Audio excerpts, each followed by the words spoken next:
লিস্টের নামে এনআরসি করার প্ল্যান চলছে।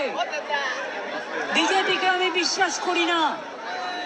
যাদের এপিক কার্ড আছেও, যাদের আধার কার্ড আছেও, যাদের রেশন কার্ড আছেও, তারা দয়া করে আবার ভোট তুলবেন। যদি মনে করেন আমার তো ভোটার লিস্টের নাম আছে, এখন নতুন করে প্ল্যান করছে যাতে নামগুলো বাদ দেওয়া যায়। আপনারা জেনে রাখুন, আপনাদের গায়ে হাত পড়লে আমরা কেউ ছেড়ে কথা বলবো না। এবং এটা আমাদের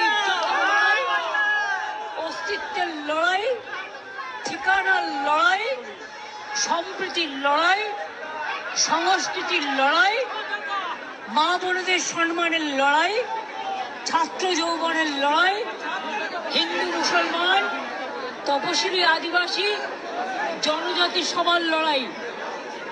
হকার থেকে দোকানদার, সব ভাষা সব ধর্মকে নিয়েই পরিষ্কার বলছি, প্রত্যেকে কিন্তু ভোটার লিস্টের নামটা দয়া করে তুলবেন। আর যারা বাইরে পরিযায়ী শ্রমিক হিসেবে কাজ করছেন কিন্তু অত্যাচারিত হয়ে ফিরে আসছেন, তাদের জন্য আমাদের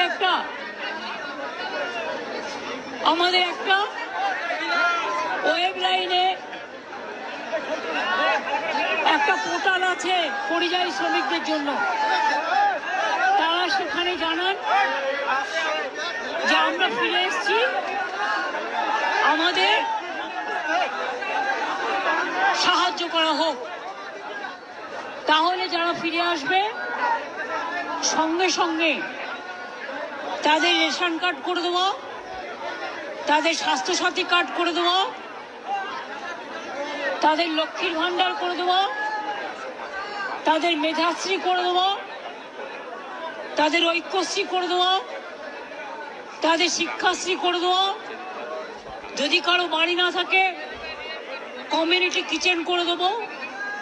এবং তারা কর্মশ্রীর কাজে অংশগ্রহণ করবে, যেটা 100 দিনের কাজ বলতো, আমাদের এখানে কর্মশ্রী আছে।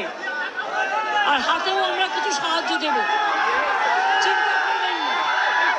এখানে থাকবেন, ভালো থাকবেন। অনেক কিছু এখানে হচ্ছে। বাংলাকে ভালোবাসুন, বাংলায় থাকুন। কোনো মুম্বাইতে গিয়ে জীবন নষ্ট করার দরকার নেই। গুরগাঁওকে গিয়ে বিজেপির অত্যাচারিত হতে দরকার নেই।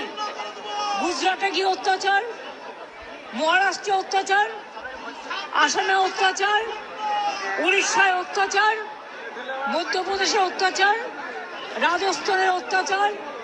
মনে রাখবেন, আমরা মাথা নত করতে শিখিনি।